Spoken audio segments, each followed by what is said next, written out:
You're listening to the B&H Photography Podcast. I'm Jill Waterman, the show's creative producer.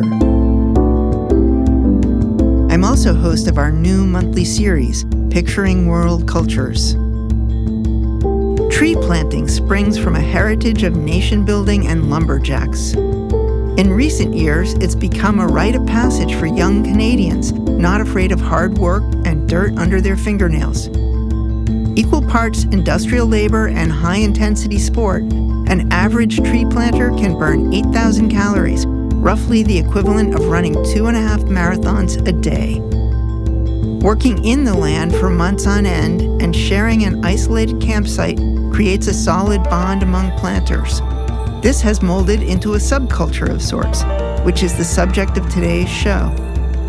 My guest for this episode is Canadian photographer and filmmaker Rita Leistner.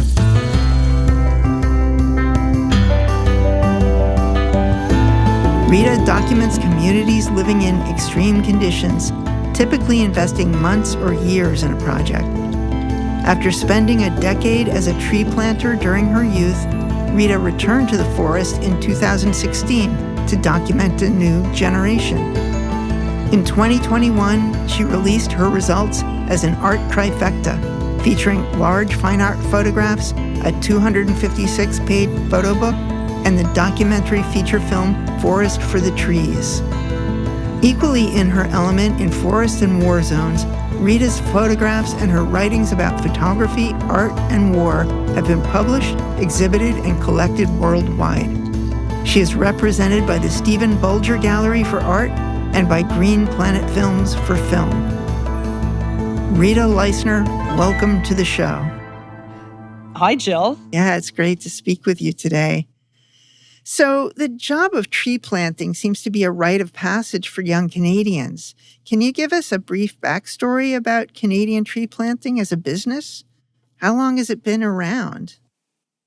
So tree planting is pretty young, this kind of industrial mass quantity tree planting. It's only begins in really the late 70s as a response to the environmental movement, but more specifically to the mechanization of logging, which the environmental movement was actually responding to. Because believe it or not, up until the 60s, logging is still being done with horses. Wow. It's pretty hard to imagine how much has changed since then. So when the major mechanization comes in, suddenly way more trees are being cut. And of course, consumption is increasing to meet that, right? It always goes back to consumption and demand. So suddenly there's this need to plant more trees. Up until then, logging companies and loggers, for the most part, had been doing the planting. Also, prisoners were sent to plant trees. Indigenous people were sent to plant trees. Women did some tree planting. It really was the lowest job in the forest, the most brutal physically, and the lowest job in terms of status.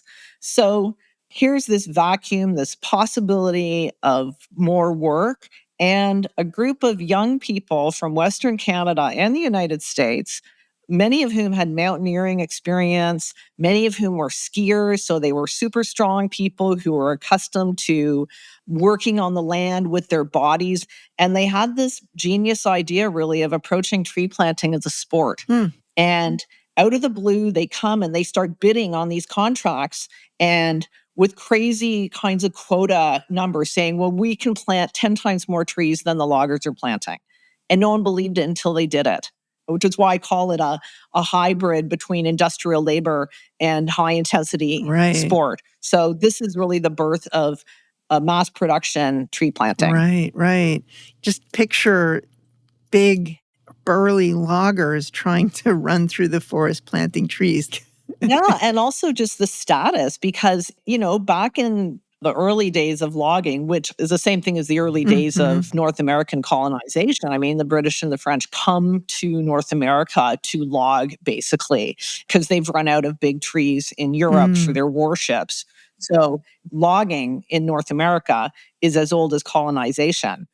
So it's been around forever. And it was synonymous with nation building, with all these like romantic ideas of what it was to establish the colonies, really. I mean, ideas that we view differently now, but still there was a romanticism attached to it. Whereas, tree planting didn't have that. And we still live in a culture where, machoism and killing is glamorized, and, planting trees and giving birth is not seen as important. So you spent a decade working as a tree planter from the mid-1980s to the mid-1990s. Did you make any pictures during that time, or did you come to photography after that point? So I wanted to be a photographer before then. Really, from about the age of 15, I was always a very visual person. I was always very moved by light, by composition. The visual world excited me, and photography excited me, but I had no idea how I could possibly become a photographer.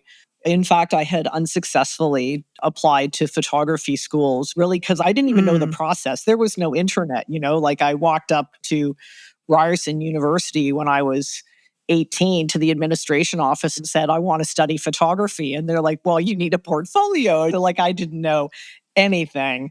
I eventually got into the University of Toronto part-time studying literature, which I ended up falling in love with. I stayed for 6 years. I did a master's degree in literary theory. But during that time, I needed to find a job to make extra money. And as a young woman, the only kinds of jobs I could get in Toronto were like working as a hostess. I remember applying for jobs where they said, well, but you're going to have to wear makeup and pantyhose. And I was like, well, no, I'm not going to do that. And then I was fortunate enough to learn about tree planting, because it's still a world that if you don't really know about it, you wouldn't even know to apply for the job. And back then, my sister was varsity ski racing in Ontario, and someone on her varsity team planted trees. So she went planting for a year, and she's 4 years older than me. And through her, I was able to get a job. There were very few women planting in those days. And my first tree planting crew was me and 12 guys. And I remember our first shift was 4 weeks in the mountains of British Columbia without a day off. And we had no access to clean water. And we ate peanut butter and jelly sandwiches only, breakfast, lunch, and dinner for Oh a my month. God. And, didn't have shelter, didn't have anything for cooking. We were getting sick from the water, so we put bleach in the water so that it would kill off the Giardia bacteria. So I got that job, and I still liked it a lot better than the prospect of being a hostess. And I also really liked that you're paid for piecework, which means you get paid per tree for the work you do. Right. And in a society where even when I did succeed at things, people would say, oh, well, you were given a chance because you're a girl, or somehow you were belittled in some way. And with tree planting, if you planted 1,000 trees, no one could take that away from you. And I really like that. I like that idea of being valued for what I did. And actually, photography is kind of like that too. Like, you can talk and talk and talk, but until you produce the images, that's really the proof of what you've done. So being a freelance artist is similar in that way. Right. So I couldn't take photographs in the bush because it was so dirty. Like, I remember I did have a little point shoot camera, but it was filthy. And eventually, a few years in, I heard about a Canadian photographer named Lorraine Gilbert. She was a tree planter. She's probably 10 years older than me. And she was producing these incredible portraits of tree planters, sort of in an Avedon style. She was working in the bush, but bringing a muslin backdrop with her and photographing the tree planters against the muslin backdrops, which was something that Avedon was becoming well known for. And she set up one tent for her gear and one tent for herself to sleep in. I was like, well, how did she do that? So I started following Lorraine Gilbert. So she continues to be an influence, but back then that was really highly, highly inspiring to me. That's cool. Did you ever meet her? As it happened, before making my tree planting project, but after planting trees, I became a documentary photographer, and I worked a lot in war zones. And eventually I was invited to give lectures across Canada. I was giving a lecture in Ottawa the nation's capital, where Lorraine happens to live, but I didn't know that. And I was giving a talk about influences on my war work. And even then, I brought up Lorraine Gilbert and I showed some of her pictures during the presentation. And after she came up to me and said, "I'm Lorraine Gilbert," like, Wow. yeah, and we've remained friends ever since. That's so cool. Yeah. Great way to meet your hero. Right? Yeah. But she never photographed you as a planter. No, well, because she was part of the first generation of tree planters, and I was at the tail end of that generation. So by the time I'm planting trees, she's retired from tree planting, and her pictures are starting to come out. So that's why I would have seen her pictures, but she had since retired. But it inspired me and made me sort of see that it was possible. But I was still really into literary studies at the time. I kind of put photography to the side for a while. And it wasn't until I got my MA and was thinking about doing a PhD. I mean, so much so that I had applied and had been offered scholarships. And I took time off and I bought like a little Volkswagen Rabbit for $700 and spent like 10 months driving around North America and Mexico making photographs in black and white on just a little like Nikon camera. And this trip was just amazing. And I realized that I didn't want to spend my life in an institution. I knew that if I was going to be a university professor, I'd have to spend an awful lot of my life in a library and in an office writing and reading. And as much as I loved those things, I loved better being out in the world, engaging with people and using a camera as a way of enhancing that engagement. And I came back to Toronto and I had a little exhibition. And I decided that that was it. I had sort of lost my dream of being a photographer, but I wanted it back. And I turned down, this amazing scholarship and kind of started at the bottom, but not because I had all these other skills to bring to it. I got a job in the film industry working as a production assistant, hoping to get into the lighting departments because I thought, well, what is photography if not lighting? And I needed a job. And so then I started working in the film industry, in the lighting departments. Once again, part of a tiny minority of women. I mean, I think there were 5 women in the entire country working in the lighting and electrical departments at that time. And that's a big part of where the lighting influence in my work comes from. Right. Yeah. All those technical aspects are really important. Yeah.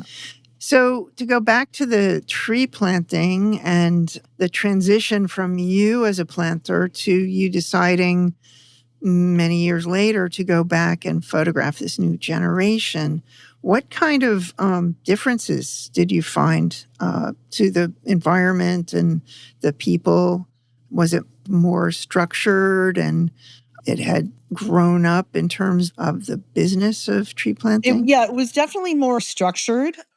I didn't ask a lot of questions before I went back because I knew I was going to do it and I almost didn't want to know. Like I didn't ask questions like how many days do you work without a day off, things like that. Because, my first shift, I'd work 21 days without a day off and it was a nightmare. And by the time I started this project, I was 50 and I thought, oh my God, like, is my body going to be able to handle this? I was actually really afraid of the physical side of it. And when we got out there, I realized they did 3 days on and 1 day off.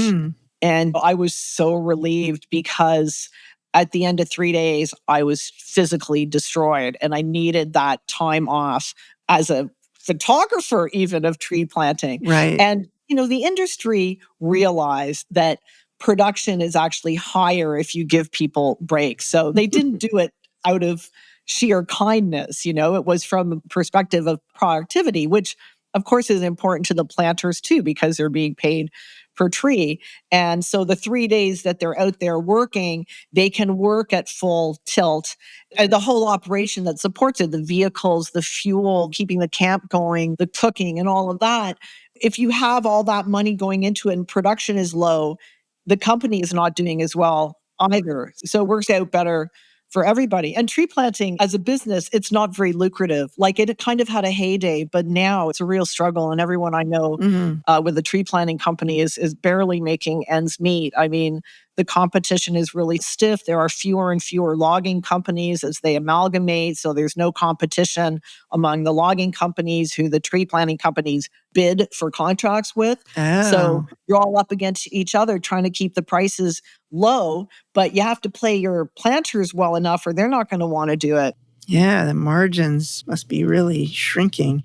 So they have showers in camp, which we didn't have. They have cooks. Like I also had gone weeks without bathing, Right. things that prepared me very well for working in a war zone, by the way. When I lived in the desert for 2 months with the American cavalry, going 21 days without a shower was no big deal for me. And tree planting had kind of taught me, tricks of hygiene that you learn too, like how, you don't need to wash your hair, for instance, Right. like that's not a priority. So cleaner, better hours. Was there lodging or does everybody have to bring their own lodging? Most people sleep in tents and some have camper trailers. Some contracts are close enough to maybe motels, but very rarely. You call it a motel show. And that would be if your planting site is maybe an hour or two from a motel. But more often than not, you're driving 2, 3 hours into the bush just to get to Right. where the work is happening. So you have to sleep out there. You have to be mobile Mhm. and you sleep in a tent or you have a mobile trailer. The camps have generators. So that's how they have hot water and power. Mhm. Maybe it's not running all the time. Cold is a big problem because you're up in the mountains. So even in summer, it drops below freezing. The Yeah. cold is terrible, especially April, May, June. I can't remember a June it didn't snow. Wow. Wow, they start planting as early as April. Yeah, Oof. as soon as the ground thaws. Uh-huh. Yeah, so it depends on where you are in the country. You kind of start on the West Coast where it's more temperate, and then Right. you move east with the weather. I mean, it's very affected by the weather and the seasons. Yeah. But like the thing that hadn't changed was how it was done. Their shovels were a little bit shorter and more ergonomic. Like they had tweaked things. Mhm. Their clothing, they're wearing like high tech fabrics, and where we wore like army pants and army boots, and now they had more high tech clothing that Mhm. enabled them to move faster. But because it had never been mechanized, the physicality of it was the same. And that was really essential to me because I wanted to show the physicality of this work. I'd never met anyone other than tree planters who had any idea what this work was like or how hard it was. And in fact, when I was working in war zones and people would ask me what prepared me for that work, I would say tree planting in Canada. And people were very surprised Mhm. because they would say tree planting didn't sound very hard. And I thought, oh my God, like even today with all the very difficult things I've done in my life, tree planting is still certainly physically the absolute hardest thing I've ever done. Right. And so I thought I would like to go back and really, really show that side of it, like show more sides of it, but really show the physicality. Can you describe a typical day that the tree planters would have and the actual planting process? So tree planting has never been mechanized. It's done by hand and shovel. And that's a real beauty of it. The shovel is sort of part of you, and you've got giant bags full of trees around your waist, and you walk into the land with your trees and your shovel, and you start planting one at a time. The bags themselves weigh anywhere between, say, 30 to 40 pounds, depending on how big you are. Mm. If you're me, probably you wouldn't bag up more than 30 pounds because you need to be able to walk with some kind of agility. And how many trees would that be? That would be like maybe a couple of hundred seedlings. Mm. Very roughly 2,000 trees a day is a solid number of trees to plant if you want to break minimum wage. Okay. So that would be $200 a day uh-huh. for a 10-hour day. Mm. So now, because there's a union and it's good, when you leave camp and you get back to camp, it can't be more than 12 hours. Mm. So if it takes you an hour to get to your planting site, then you plant for 10 hours and then you're back at 7, basically. Mm. You leave at 7 a.m. and you're back at 7 p.m. And in between then you need to eat and maybe bathe, but some don't, and sleep. And sleep is the big thing because you're unbelievably tired. Right. And then days off are very social because also young people with huge amounts of energy. Yeah, up early, rain or shine, doesn't matter how cold it is. So picture it's like maybe barely above freezing or 1 degree below freezing, but you know that it'll be warmer in half an hour, and you've been sleeping in a tent and you're exhausted and your hands and your feet are all cramped up because you've been slamming a shovel in the ground thousands of times a day. You're kind of beaten up and you're really tired, but you're at the same time, motivated to go because you have a goal. You want to make some money to do other things with your life. You're not alone. That's really important. There are other people doing it at the same time. You're not together. You might be like a couple of miles apart, Right. or more in the land. Like you don't see anybody else all day. So it is kind of just you against the land. But when you get back to camp, you're not going to be alone. And you have that knowledge that everybody else is working really, really hard. So there's a camp cook. So you get up, you shovel some food in your mouth, you make your packed lunch, you bring a giant jug of water, which your crew foreman will probably fill up for you in the middle of the day because you have to drink a lot of water. And you head out in like big 4x4 trucks. Now these days, everyone needs a seat belt. Everyone needs a seat. When I planted, we used to just sit on the back of a flatbed, bouncing up and down logging roads. It was unbelievably dangerous. It's not like that now. You get out to your site, your foreman drops you off. You start planning right away because time is money and you got a watch on. Everybody has a watch. And you plant your first bag and you keep going till the end of the day. You might have to change land in the middle of the day because maybe you fill your area and then your foreman would help you move. That's kind of dead time. So you want a nice big juicy piece of land you can be in all day. And you bring your raincoat, you bring clothes for whatever the weather is, but you have to be very, very focused. And the faster you work, the less likely you are going to be cold. And the truck comes to pick you up. And you go back to camp and you shovel down 4 times what most people eat in a day. Tree planters eat 2 to 4 times what most people eat. Oh, here's a good figure. They burn 8,000 calories a day on average. Wow. It's the metabolic equivalent, that is like calories burned, to running 2.5 marathons every day.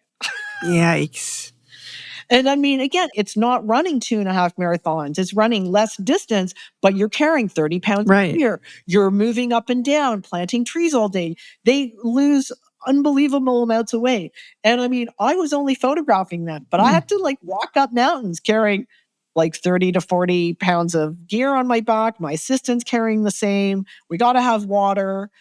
And the tree planters, you mentioned that it's now unionized, so their work time is regulated, but also there's regulations about how they're planting, right? Well, that was always the case. Yeah, of course, if you just could go in there and throw trees any which way, it would be easy and the trees wouldn't live. They are very carefully monitored for quality control, and that has always been the case. You have to come out at 95% quality, or you have to go back and fix it. Yikes. Like the whole area. So you don't want to plant wrong because otherwise you're going to be replanting the whole thing at no pay. So those have to be good. And they're checked for distance to each other, whether they're planted in the right kind of land. They're looking for plantable spots. It has to be tight. It can't be leaning. Sometimes there are different regulations, like obstacle planting is really kooky. And that would be in an area where there might be a lot of wildlife, like large wildlife. So they don't want the seedling to get stepped on. So you have to plant near like a fallen log or a rock. But yeah, so quality is really, really important. And how soon after the planters have planted the area does the check happen? Is it like the next day or? Next day, maybe. If you're like a high production planter, say if you're someone who is putting in 2,000-3,000 or more trees in a day, the checkers are just covering ground, right? So they're moving in behind the planters. So it might even happen while you're still in your piece of land. You'll see a checker and then your heart starts racing. Oh my gosh. Oh my God, I hope my trees are okay. Or you might even wander over and go, how are my trees looking, And then you have a foreman who's looking at that also. And like the first day that someone plants trees ever, and you're taught how to plant a tree, your first day You might be working harder than you ever have in your life, and you plant maybe 100 trees or maybe 200 trees, and you know you have to plant 2,000, and you actually believe it's impossible. Yeah. You can't believe that you'll learn how to do it. And you do, but then maybe you learn how to do it in one kind of land, and then you move a couple 100 kilometers or even closer, and you're in a totally different kind of land. And now you have to learn how to plant fast and good quality at the same time in that kind of land, because that's the magic, is fast, but also high quality. That's the trick, how to know how to do that. When we talk about what veteran planters really have on others is that breadth of knowledge of the land. I mean, where you put the tree, you call it the microsite. Mm. And I call these like veterans masters of microsites. They can go into almost any kind of land and be like, oh yeah, in this kind of terrain, this particular yellow moss always has soil under it. And their eyes are like, so that when they slam their shovel in the ground, there's soil right there and they can plant that. Whereas someone who doesn't know, you can hear them like tapping, looking for spots. And then a veteran comes in and they glance at the land and they go bang and they find a spot. And the rookie's like, oh my God, how did you do that? So veterans planted 100 trees and a rookie's still padding around looking for a spot. Wow. Yeah, there's a lot to it. And I mean, that's what people like about it. They like that challenge. Your decision of how you were going to make these pictures was influenced by Lorraine's work? So Lorraine's work and Avedon's work was how they could photograph in the 80s. You know, like Lorraine's work, which I admire so much because she was using a medium format camera, sure, a Hasselblad. And I wanted my photographs to be action photographs. I wanted to have action shots and I want to use flash at the same time because I had been thinking about classical painting and heroic painting, Caravaggio and Delacroix, and how could I portray these fast-moving subjects, because the tree planters are moving really fast in really rugged terrain. How could I capture them photographically the way that I might represent them in a painting? And to do that the way I wanted, I would need light to do that. And this was something I was able to do with the PhaseOne camera because I'm shooting all very high key. These are bright, sunny days. I want total depth of field. And this is, again, part of the painterliness, right? Because like depth of field isn't something that humans can even imagine until photography was invented, right? When you have like an out of focus background or foreground, like that is a photographic effect. And I'm trying to go back before then. So I have to completely eliminate awareness of depth and field if I want it to look painterly, right? So I'm shooting at very small apertures, like f/18, right? f/18, even though it's a bright sunny day, I'm still having to pump up the ISO. So I'm shooting at like ISO 800 at like f/18. And because it's a leaf shutter, medium format camera, I'm able to sync at high speed flash. I've got my flash at full power. So the PhaseOne at ISO 800 is unbelievably high quality. Yeah. And this was like the technological advance that was really necessary for these photographs to exist. Yeah. And then of course the Profoto lighting being as strong as it is, I went full power the whole time. So that had to be as strong as it was. And what were your shutter speeds like? Oh, and that's the other key element, 500th of a second. Wow. Because they're moving so fast. So that's it. 500th of a second, f/18, right? How do I get that bright enough, right? By being able to shoot at ISO 800 and with a super, super powerful flash. But Lorraine and Avedon never could have done that. Right. Because the technology just didn't exist, right? Right. So I'm using these studio lighting techniques. I'm thinking about documentary, not just, of course, Avedon and Gilbert, but I'm thinking about documentary and photojournalism that doesn't use flash, right? That isn't encumbered by issues of lighting. And I'm also thinking of like early influences like Annie Leibovitz, when I was younger, Annie Leibovitz was one of the most visible photographers. So I was interested in this studio lighting, the way that you can adjust the exposure in your background to the foreground. But now I'm using it in like high speed situations. I'm combining all these ways I learned to see and the techniques that I understood as a student and a practitioner of photography. How could I take all these things and apply them to this particular subject matter, these fast moving tree planters in the wilderness? And so it was like all these different things coming together to create this one extraordinary and hard to achieve effect. Yeah. Did you do any testing with the equipment? I mean, that's not something that you just go out and buy. It took me 6 months to prepare the gear Mhm. and figure that all out. And when I first went out, I had an old Hasselblad camera that I had bought used. So I took it out with me to the bush, and this was my big master plan. And it actually broke on the first day. Oh, geez. Yeah, I got one shot off. If you can Whoa. believe it. And I'm up in the mountains, and I've driven all the way across Canada. It took me 8 days, and now I have no camera. Oh my God. Yeah. And that was the only camera you brought with you? Well, I knew I only wanted to make a certain kind of picture. So I Right, had brought right. a Canon 5D Mark IV that I use for all the time lapses and the night skies. But that wasn't going to give me these big heroic images I wanted to make. And so I shot video for the first couple of weeks until I could get a new camera.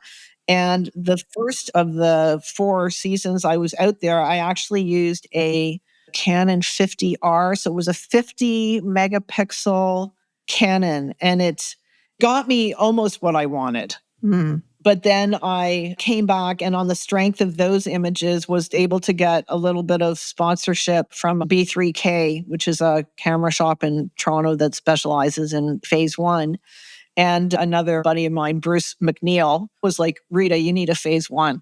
And I started looking at the PhaseOne, and yeah, it turned out to be the perfect camera. It's only that it cost $50,000. Yeah. And B3K made it feasible for me to go in that direction, and it was a game changer. I still love the photos I made that first year. I don't print them quite as big. The PhaseOne prints, they're like 7 feet by 4 feet. The ones from the first year, they're sized down. They're like 54 inches wide. So they can't go as majestically big. So gear, right? What can you do? Yeah. Talking. But it did force me to get into the video right off the top, because a lot of people assume that I started with the stills. Yeah, exactly. But no, in fact, I only shot video for the first 2 weeks because it took that long for the other camera to arrive in the northern town where I was. Wow. I had to have it shipped up. Tell me, like that first year, you go there, your camera breaks, and you're trying to sort of salvage things. What was the response from all the planters that you were with? I mean, were they willing to pose for you or to be part of the project right off the bat? Well, like even with the big in that I had, it was still a bit of a challenge. I mean, certainly not the hardest challenge I've had in terms of getting access, because it was a community that I had once been a part of, but there's more than 30 years age difference between us. And I had met a young planter before I started the project who had actually just come out and said to me, they're going to just think you're irrelevant. Like no one's going to want you in their camp because you're just irrelevant, right? So they have a big camp meeting at the beginning of every week. And the first camp meeting, the owner of the company, who's an old friend of mine who I used to plant trees with, Garth Hadley. Garth was an old tree planting buddy back from the 80s and 90s. And back in like 1990 or 91 or something, we talked about making a documentary film about tree planting. But of course, we had no idea how to do it. It never happened. And we'd stayed in touch over the years. And we connected. I happened to be in New York exhibiting Afghanistan work, and he was there with his wife, who's a travel agent, and we got together. And I had just come back from shooting in Palestine, and I was really actually done with conflict, and I felt like I needed to get out. I needed to do something more hopeful. And I said, Garth, I think it's time we made that documentary we talked about all those years ago. And he said, well, your timing's perfect because I just bought the company we used to work for, and it's like, okay, there's no time like the present. I almost immediately went out and bought a 4-wheel drive Jeep, which at bare minimum I would need to drive on those logging roads, and started preparing gear with my good friend Scotty Wilson. So Scotty comes on board and I'm getting everything ready. But so when I'm in the camp, Garth owns the company and he was kind of a legendary tree planter. So all he needed to say was, I used to plant with Rita, and already my status kind of rose. Mm-hmm. And I would find them in the bush, and it might be like a 3-hour walk up a mountain to find someone.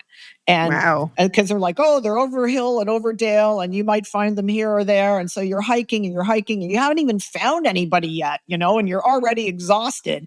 Jeez. And I would say to them, you don't need to stop because I'm doing action stuff.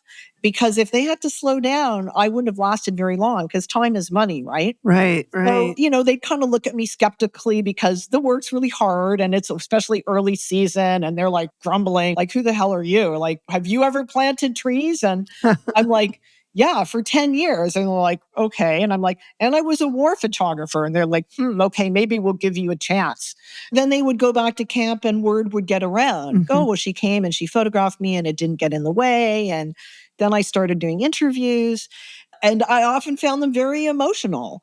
Yeah. This hard work, it brings out people's emotionality. And I've become very close to some of them, not surprisingly. And I've been asked, what was my biggest takeaway from this mega art trifecta, as you call it? Yeah. And the biggest takeaway, without hesitating, is the young people who are now in my life. Oh, that's great. So I want to go back to the first year when you were shooting with the Canon. And what kind of flash setup did you have then? So the flash was always the same. Fortunately, I never had any issues with that. I am a huge fan of Profoto lighting. Not only is it the most extraordinary quality of light of any light I've ever used, it's so durable and reliable. Yeah. And I just dial it up to 100%, put it in my assistant's hand. It's connected to my camera via radio transmitter, and it's foolproof. So you always worked with an assistant. So I needed an assistant to hold the light. So this was like such a luxury, of course. I've used flash my whole career. Usually an off-camera flash connected to a cable to give me a little bit of moving power with it, at least the breadth of my arm. But with this project, I knew that I could up my gear to the highest level because I'm not having to get on an airplane. No one's going to be shooting at me. Okay, yeah, it's challenging terrain, but I could actually do it. I could carry all this stuff in my trailer and my vehicle. And I really was determined with this project to pull out all the stops and just go 100% with everything. I had 4 Profoto B1 lights and the PhaseOne, of course. Because my subjects are moving and because I can't hold the light, an assistant shadowed me 24/7. The PhaseOne is basically a two-handed camera. Yeah, the PhaseOne weighs 10 pounds and the Profoto weighs 10 pounds. So my assistant didn't have to know anything about photography, but had to be good on their feet.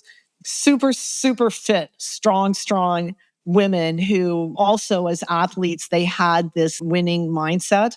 And the photography stuff, well, I knew that. They had to figure out how to dance with me in the land. Yeah. How did you work that? Was there some sort of communication that you built up? There's like a physical communication. And it was kind of like a dance where the tree planters are moving forward.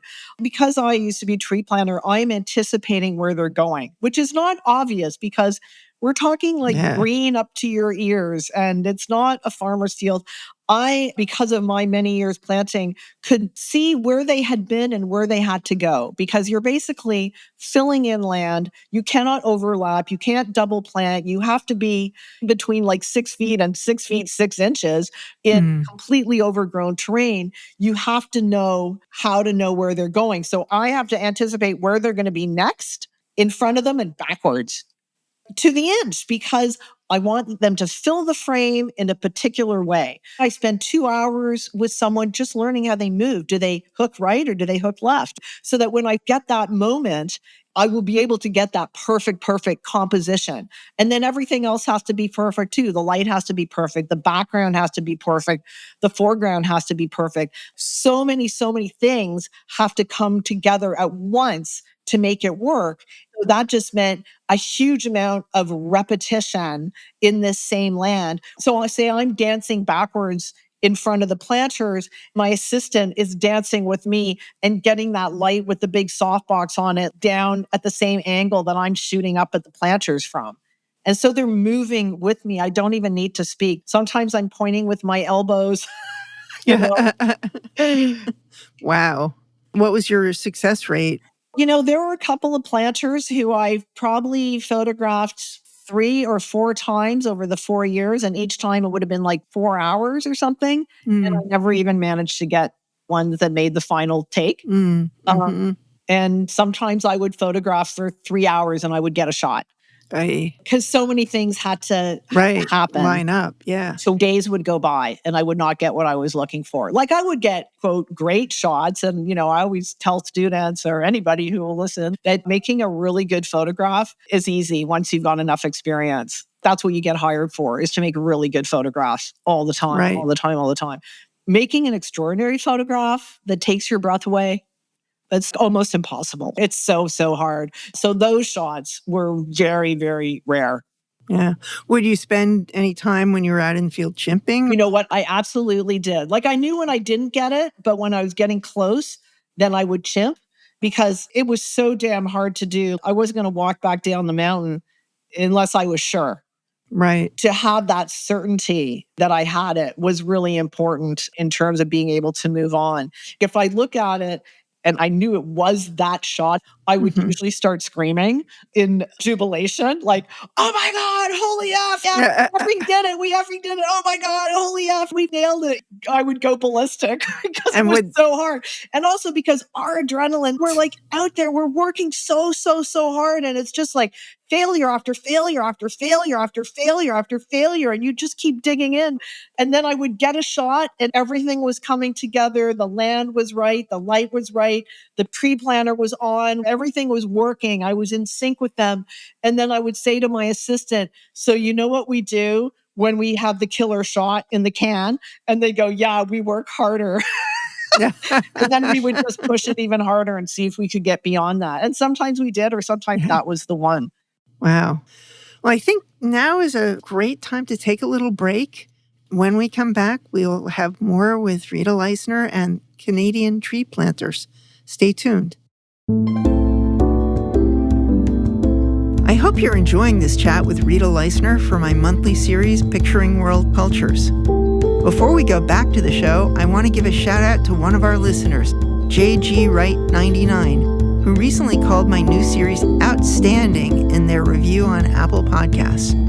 Thanks so much for the kind words, JG. We're thrilled to know that you find our show to be worth every minute you spend here. We'd love to hear your thoughts about this episode and our podcast in general. So please leave a rating and post a review on Apple Podcasts. And stay tuned for my next episode of Picturing World Cultures coming up in May.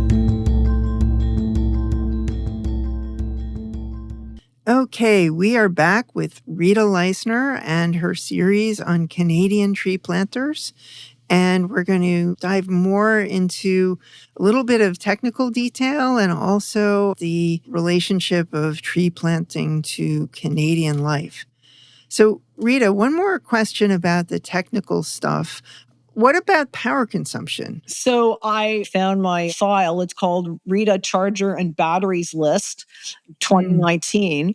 It's a list of every single battery I had on that project, how many volts it was, how many amps it was. And from that, I would figure out how many watts it took. And I had a Honda generator of my own because you don't want to be invasive any more than you already are. And I researched solar power, and there's just not enough sun unless maybe you're in the desert. It wasn't going to be feasible. So I went for a Honda 2000 watt generator, and therefore I needed an awful lot of fuel, but I needed that anyway. So I always brought in an extra, honestly, 15 giant jerry cans full of fuel because I'd go in, I'd need extra fuel for my Jeep and I'd need fuel for my generator.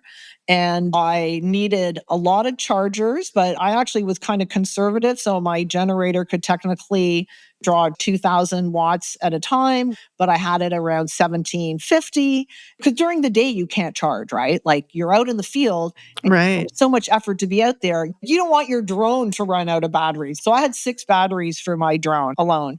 And I had just a ton of batteries for everything. Mm-hmm. And I had to have a lot of chargers too, because it's not like I'm in a hotel and I can be serial charging batteries all night or all day. I don't get back to camp till maybe 7 p.m. or so.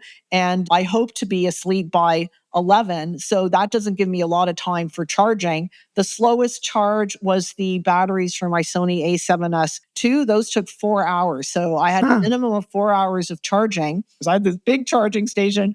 I'd get back, I'd start up the generator, get all the batteries. My assistant helped me with this, right? That's what they would do. I would start downloading files. I would start downloading onto my 15-inch MacBook Pro, just having a quick look, making sure everything's okay. Then everything's backed up 3 times. So it's on my computer and it's on 2 other drives. One of the drives lives in my Jeep. There's always the quote offsite drive in my Jeep. So, trying to get enough sleep, that was a really big deal. And what time do you start in the morning? Oh, and then up at 5. Mm-hmm. So if I'm asleep by 11, I'm up at 5, I'm getting 6 hours sleep. That's what I'm hoping for. So get everything charged and then put it all back. Everything goes back in all the gears. Everything's ready. Clean everything, blah, blah, blah, blah. And it's so dirty out there, right? So clean, put it all back in the proper cases. Everything's got to be where it's got to be. And it gets loaded back in the Jeep. So at 5 o'clock in the morning, when I get up, I do a last check of everything, drink some coffee, and off we go.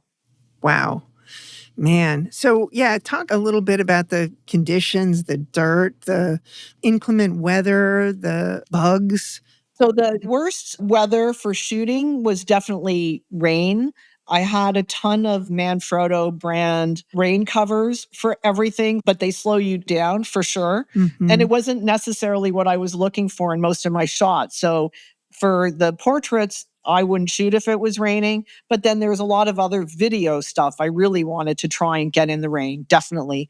Right. So for production, rain is the worst because it's really hard to keep gear dry and you want to get shots of rain. It's hard to do. That was the hardest technically with all the bugs, which were heinous, and the cold could be so debilitating and horrible because imagine it's snowing. You're wet and you're on the top of a mountain and it's started to snow and you're out there. You don't really have anywhere warm to go, but at least you could still shoot with the bugs. And I remember the first day I was shooting, the bugs were really, really, really unbelievably bad. I'm used to it. So I'd wear a lot of bug repellent and I could shoot. I could stand there and some people might go insane, but I can handle that stuff. Doesn't mean I like it, but I remembered thinking oh, great, because I need this footage. You're a photographer, you're thinking, oh, this is great because it's the footage I need, even though it's terrible. With the film, you would take a lot of video in conditions when you wouldn't take portraits. Yeah. Were you keeping a log of what you were filming so to be able to conceptualize what you wanted to do for the final film? Yeah, I definitely had categories that I was covering. Absolutely. The same as I would do when I was doing documentary photography project, right? You make lists of things that you want to get. Anywhere from flowers to snow to rain. Of course, the action portraits, the visual things you want to get, people working in camp, tents, what people sleep in. Hands is a big one, right? I wanted to do a series of hands. So yeah, I definitely had a long, long list and it really took me the 4 years to get through it. In the beginning, I thought this will take me 2 years. And then at the end of the 3rd year, I felt like I needed to be done. They even threw me a goodbye party. And on my way driving out of camp, I turned to my friend Liam Maloney, who had come out to help me with some of the video shooting. And I said, oh, I have to come back another year. Because the list wasn't complete. What I needed then was more of the night forest stuff. Yeah, let's talk about that. That footage is just so magical. How on earth did you get such beautiful lighting and drama in the middle of the dead forest? Thank you so much. I mean, that also was something that took a while to figure out. I knew it wouldn't be the first thing I photographed. And also the first 2 years, I was focusing on those portraits because they were so physically grueling and rare, and to feel kind of safe that the project was under control, I needed to get those. And then Stephen Bulger had also offered me an exhibition at the end of the second year. So I wanted to make sure I had enough portraits for a full exhibition.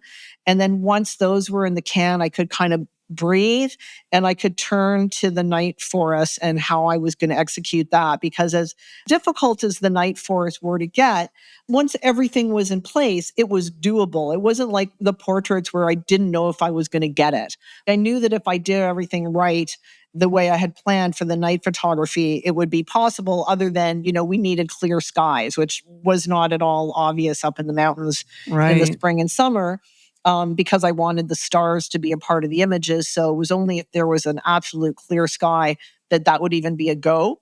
I'd been thinking about photographing night forests since I was a teenager. I mean, when I was a tree planter, the takeaways were, of course, an unbelievable physical brutality of the work that I really wanted to show. And that's what the portraits were about. Yeah. And then the other was living on the perimeters of these forests. They're not like deep world forests. They're peripheral forests because you're always near a cut block if you're planting trees, right? Like there's no need for a tree planter in a dense forest. You have to be somewhere where forest has been taken away. So you're always on these kinds of margins. I also like that metaphorically. But on days off, or sometimes just in the middle of the day, maybe you were so sick of working, you needed to take a break, and you might, on a rare occasion, like walk through the forest because you'd seen on an aerial photograph that there was a little lake nearby. You'd flag your way. You'd use like color flag because you could so easily get lost. And so I had all these memories of being in the forest, and especially at night on days off, like being young and looking up at these unbelievable, unbelievable night skies through the cathedral of trees up above. And I always wondered, would there be a way of evoking that feeling, because that's photography is a feeling. How do you photograph a feeling, right? It's not easy. So that's how I came up with the idea, looking for this feeling, thinking about time lapse. I wanted to take photographs too, of course. So I brought out the PhaseOne and I had 4 Profoto board lights. That's a lot of light to be dragging into the forest. I needed assistance for that. We're shooting with the Profoto for the stills and then using the Canon for the time lapse.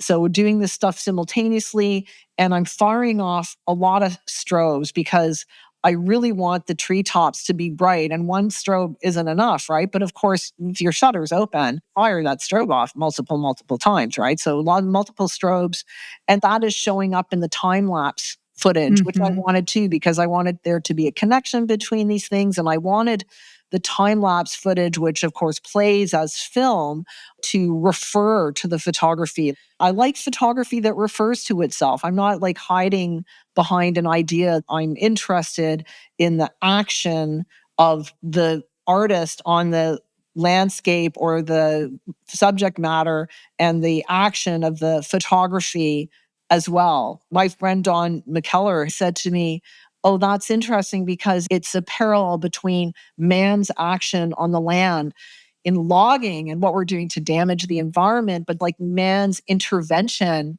in the land. And then I am also, as an artist, I'm now like intervening in it in another way." So there are these like artistic interventions on the subject matter, of which, of course, the lighting is always so essential to all of it. I mean, what are you going to do in a forest in pitch black at night? You could do a long exposure. That's pretty much the only thing you could do. But what I'm doing is I'm combining all these things, long exposures with strobe. And animating the space. And trying to create that feeling that I'd had so many years ago when I was young in the forest. And I feel like I actually managed. Yeah. Oh, my God. It's one of the most incredible highlights of the film. Oh, thanks. It's really beautiful. So on that note of the in-between loggers and the environmentalists, you once described planters as stuck between being seen as interlopers by the logging communities and environmentalist perception as cogs in the wheel of the logging industry. Can you elaborate on that dynamic and what it does to the minds of the planters or their outlook? Tree planters are easy targets. And undoubtedly, they work in the logging industry, and it's a money-making venture. They're not volunteers. No one would do this as a Right. volunteer. As you know, it's not going out for a couple of hours on a nice day, planting a couple of trees, and then having a picnic. Like, it's brutal physical work.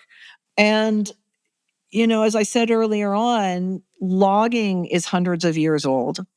Tree planting is brand new. Foresters tell me all the time, and I know lots of foresters and environmentalists, of course, and they remind me that it's a slow science. Like, if you change reforestation practices, you don't know the next day whether it's worked or not, because trees take a long time to grow. Like in northern Canada, where we're planting, like these trees take 80 years to grow to full height. They might be logged a little bit sooner than that. They're conifers, they're spruce and pine for the most part. They're indigenous to the area, a little bit of science on conifer trees. They don't have deep roots. When you're somewhere where the ground freezes, roots are Right. not going down super, super deep. So there's only certain kind of trees that grow in these areas. And these aren't like giant redwoods that live till they're thousands of years old. These are trees that generally live about 80 years before they fall over. So they're planting indigenous trees. They're trying to plant trees that will grow quickly, of course, because they're slated for being logged at some time in the future, long after I'm dead, for sure. There are a lot of problematic processes that have taken place in the logging industry and continue. But on the other hand, there are regulations. No one cuts a tree in Canada, and probably not in the US either, without having a government permit to do it. Huh. Not like in, say, Brazil or Cambodia or places where there's all kinds of illegal logging. Like, Right. there's lots of illegal logging. So maybe in Canada, trees are being cut that we don't want to see cut. Like, there are old growth forests. Don't touch them. But if they're being cut, the government is okaying it. And so it always comes back to policy and the people, and the pressure has to be put on the government. And for that to happen, there has to be a wider understanding in society about the realities of what's going on and consumption. That's what we need to look at. So there's this really big story about the problems of reforestation and of logging. I mean, most recently with all the fires going on, right? Like, Yeah. really heartbreaking to see newly planted areas go up in smoke. There was a piece in the New York Times in particular. So the New York Times has this big story about how tree planters are to blame for all the forest fires. It's like, no, global warming actually is to blame for the forest fires. And in fact, the forestry industry, there's more blame in fire suppression because they've put a lot of effort into fire suppression. And fires happen in forests. It's a part of how they work. And so if you suppress too many fires, then suddenly you're not controlling it as much. Like, indigenous knowledge is very big on how controlled burning helps Right. prevent uncontrolled burning. And so some of these fires, what happen is that they don't cut enough in the right way. People don't want to hear that, right? So it's not popular to say, oh, they didn't cut enough, because this is happening in these certain areas. You have to leave empty areas, because the empty areas, the fire can't leap across, right? Yeah. It's super complicated. And I think a lot of tree planters have self-loathing over their engagement in this industry. But there is no alternative to not plant trees. Right. It's still good that we plant trees. And it is through this that we learn and we become more aware of what's going on in the forest. And, tree planting, it changes people. I always talk about tree planters as being witnesses to the land, because who knows what a clear cut looks like better than a tree planter. Back when I was planting, and there wasn't a lot of aerial photography and Google Maps, people didn't really know what was going on the landscape. So it was the tree planters who were going in on foot, seeing what was happening with the clear cutting. And those tree planters then, they leave planting and they go out back into society, and they take that learned knowledge and they do something with it. Tree planters become environmentalists, or they become foresters, or they become politicians. I mean, one of our members of parliament in Vancouver. Joyce Murray was one of the founders of one of the first tree planting companies in Canada, Brinkman Reforestation. She's very active in all things to do with forestry and forest preservation. Or me, like artist who dedicates 10 years of her life almost to this subject. So Right. it can also move you to action, you know? Yes. But there's a long way to go. Yeah. Well, there's never a finish line. There's no finish line. No finish line. No. You've referred to your work photographing the young tree planters as a second coming of age. What did you learn about the younger generation of tree planters during the time you spent with them? Well, when I went back, I was at a transitional point in my life, and I had been teaching at the University of Toronto part-time, and then the rest of the year I was going overseas working on projects, a lot in conflict zones, and I was just feeling really depressed, and I was feeling hopeless. But at the same time, I looked at these young people, and I stopped teaching because I thought, I don't feel that I can impart hope to them. And that's messed up, because like, who am I at my age to have no hope? Like, I have no right to have no hope because I'm already older. And I remembered how much tree planting had given me and how it had been a coming of age experience for me. And I wondered if it was what I had remembered it as, or if maybe I had just romanticized it over the years, and what would happen if I went back and I actually did try to make this project. Would it be as I remembered? And so I went back, and I really quickly did see that it did have what it had given me. It was the community and the clarity of purpose, despite the lack of environmental simplicity of tree planting, which was always there. It's always been part of a process and an industry to just go out in the land and work with your body like that in the land and breathe clean air and have like a really simple purpose, like plant one more tree, one tree at a time. You do that for 10 years and you plant a forest. That metaphor of how things happen is so powerful. And I think it gives something to the planters. It gave me something. It continues to give me something. I was really touched by how wise they were. Not all the time, of course, nor am I. But like the young assistants who worked for me, there were so many days where I felt despairing because it was so hard. And when you're that tired, it makes you way more emotional. And they would buoy me up. These 20-year-old women would buoy me up with their wisdom and their ability to persevere. And you kind of realize that these character traits that you have, like you have them your whole life, like you apply them to different circumstances.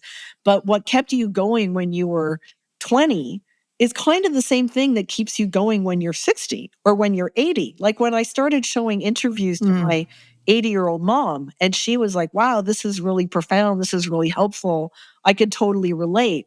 I knew I was onto something. That was the first year. I said, I know this is something. This is not just a movie about planting trees. Right. And you reminiscing over what the experience was like. Yeah. And using them in a way as avatars for my own life experience and things that were important to me, because I wasn't documented when I was a tree planter. I mean, no one had made a film about tree planting this emotional before. Like there were like more sort of technical films, but like something, this full feature length film.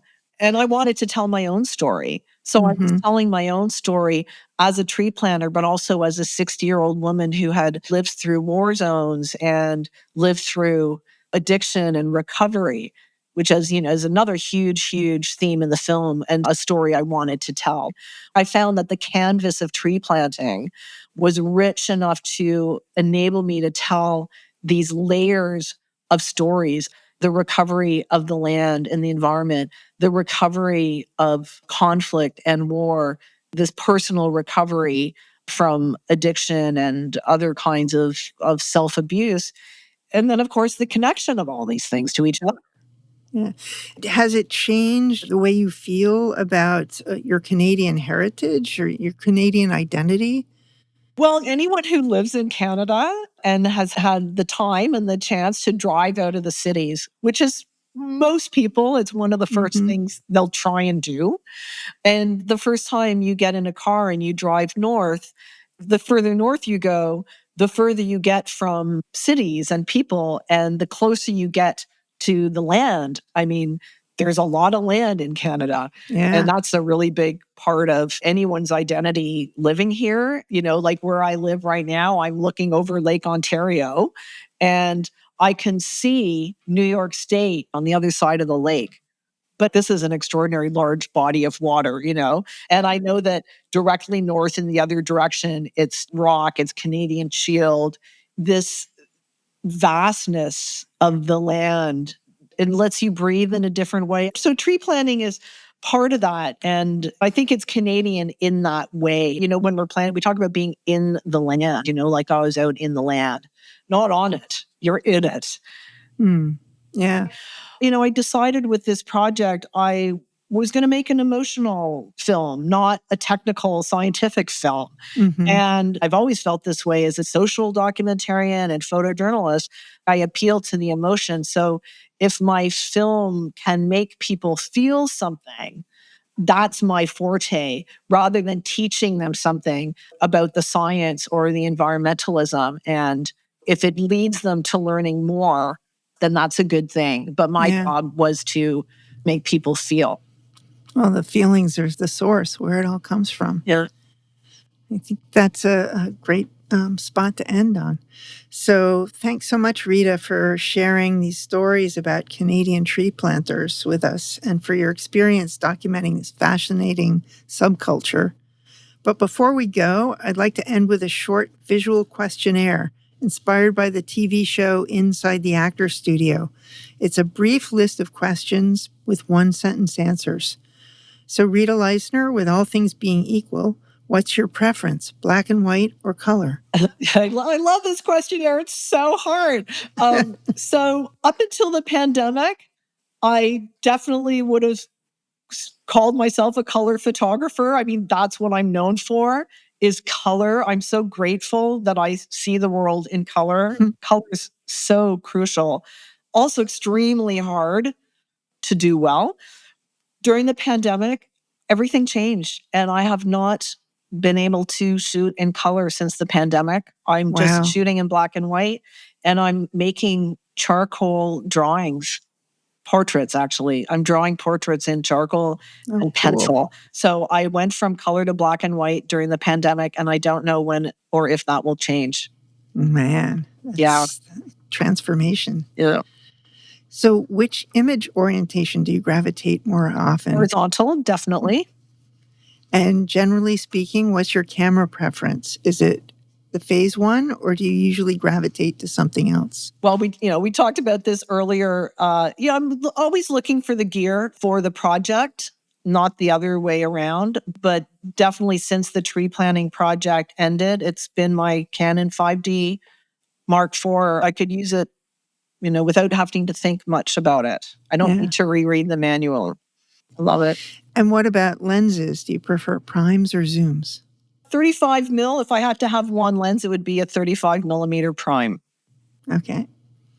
And what's the most important thing you look for at the instance when you click the shutter? Well, this is maybe a cheating answer, but really it's a simultaneity of events. I guess beginning with content, then composition, then light. I put light last because light is the thing I have the most control over. Well, composition too, I can move myself, right? But the content's got to be there. And then the composition has to be possible, which means I have to have physical access to it. And then light, either the light that's on it or the light that I bring to it. But it all has to be there or it's nothing. It's like it's everything or nothing. Right? Yeah. So what one photographer, living or dead, has influenced your work the most? Does anyone actually answer this in one? Oh, some people have stretched it to two. Okay. It's a toss-up between Philip Jones Griffith and Nan Golden. Oh, wow. Now that covers a lot of ground. Yeah.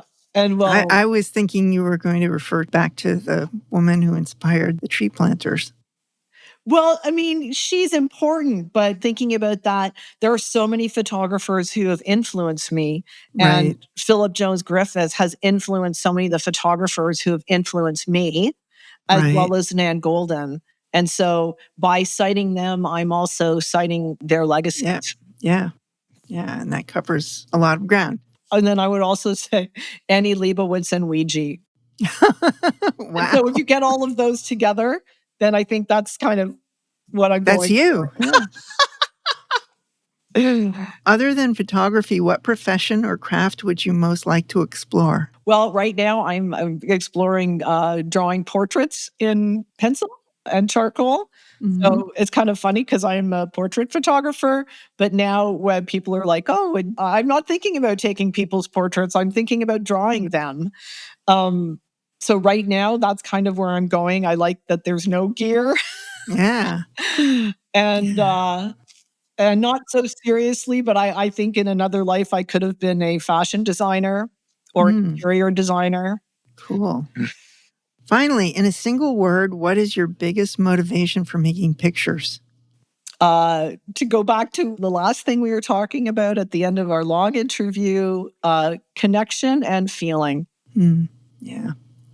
That's a great response. I want to feel, I just want to feel. Mm-hmm. I think we all do, right? Yeah. Even the bad. Like, I love the idea that feelings are all kind of equal in a sense, like good and bad, just to look at them as a feeling. Mm-hmm. Because you're going to have them all. Very Buddhist. Yeah, right? Yeah, exactly. So are there projects you're currently working on, or is the tree planters work going to be shown anywhere coming up? Well, my film is screening on April 22nd, which is Earth Day at the White Museum of the Canadian Rockies in Banff, Alberta, which I'm really happy about because I love Banff. And, Banff has a big cultural center there, the Banff Center for the Arts, which awarded my book a wonderful prize. And they took me out there last year, and then I was invited to come back to the White Museum. So that'll be really fun. And what else? There's a little interview coming out in Photo Ed magazine, which is a really great Canadian photo education magazine. But the people running it are really smart and really dedicated to photography. And they did an interview about my pandemic work with me. So that's coming out. But, to go back to what I was saying earlier too, I'm just kind of tired, I'm still unpacking boxes. I just feel like I haven't had a break in so long, and I'm about to turn 60. And I don't know, like I'm kind of spent right now. Well, you deserve a little time for rest and reflection. I need to be okay with that because I've never really quite felt this way before. So yeah, thanks for saying I deserve it. I think it was coming, Mm-hmm. So we'll see. I don't know. I hope the next thing finds me. It will, I'm sure. So I really appreciate doing this. This is really great. I was so happy to receive your invitation. Yeah. And of course, some of my gear was bought at B&H because some stuff like you just can't find it up here. And B&H ships really reliably to Toronto and to British Columbia. That's great. So where can people find out more about you and your work? Well, I think my website's probably the most comprehensive place, and that's just ritaleistner.com. Okay. There's a website for my film, Forest for the Trees documentary.com, and that's also got a link of where you can buy the book, which is distributed in the US. You can get it in the US, you can get it anywhere, but there's a distributor right in the US. Social media? Instagram page that's not very active these days. Actually, when my dad got sick, I just stopped posting. So maybe I'll get back to that one day. But I'm unpacking my photo books right now after them being in boxes and in storage for 9 months. It really coincided nicely with talking with you. But I realize how much photo books mean to me. Yeah, there's a whole new world of inspiration for you to dig into. Yeah, it's really an important genre for photography, as we know. Yeah. So, Rita Leistner, it's been a pleasure speaking with you today. And to our listeners, if you've enjoyed this show, we'd love to hear about it. Pull up this episode on Apple Podcasts, Spotify, or wherever you get your podcasts, and make sure that subscribe button is clicked for automatic updates about every episode release. While you're there, please leave us a comment. We're waiting for your feedback. You can also find us and drop us a line on the Explora blog, where we post photos from our guests along with show notes. And if you're a fan of social media, please join us on Facebook at the B&H Photography Podcast Group, where you can share your favorite photos and comment about the show. I'm Jill Waterman, the podcast creative producer and host of this series. Episodes are recorded, mixed, and edited by technical producer Mike Weinstein. Theme music for this series was composed by Gabriel Richards. Our executive producer is Bjorn Peterson, and our editorial director is Sean Steiner. On behalf of us all, thank you so much for joining us for this series.